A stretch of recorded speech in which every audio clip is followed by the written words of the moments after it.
Okay mga kaibigan, ito po yung kakatapos lamang na weigh-in kanina between Marlon Tapales and Naoya Inoue, at kapansin-pansin po natin parehas po ang ating dalawang boksingero.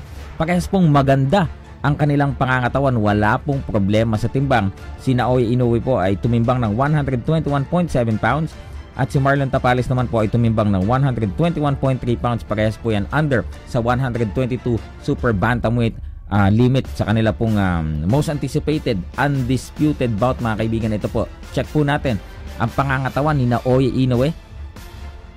Just like always mga kaibigan, he looks sharp, ano ho? At makikita po natin ang mga representante ng mga sanctioning body sa likod.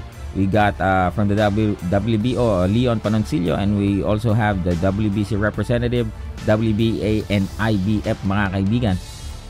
So ito, as always mga kaibigan, itong si Naoya Inoue ay talagang looking sharp as always. Ito naman po, tingnan naman natin ang ating pong pambato, The Nightmare, Marlon Tapales mga kaibigan. So ito po, marami akong nabasa sa comment section na compared dun sa mga nakaraang laban po ni Marlon Tapales, I think this is yung parang best shape na makikita natin si Marlon Tapales. Yung last time na nakita natin siya against Akhmad Aliyev, ito yung pinaka talagang parang magandang form ni Marlon Tapales.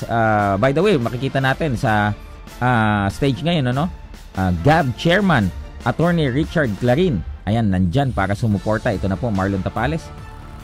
Yan, nakikita nyo po ang pangatawan ni Marlon Tapales. Talaga nga naman pong kondisyon na kondisyon. At sa likod po niyan, si MP Promotions President Sir Sean Gibbons mga kaibigan. Wala pong problema sa timbang. We have a fight mga kaibigan. History not only for the Philippines, but history ng buong Asia. Dalawang Asyano maglalaban para sa undisputed super bantamweight champion mga kaibigan.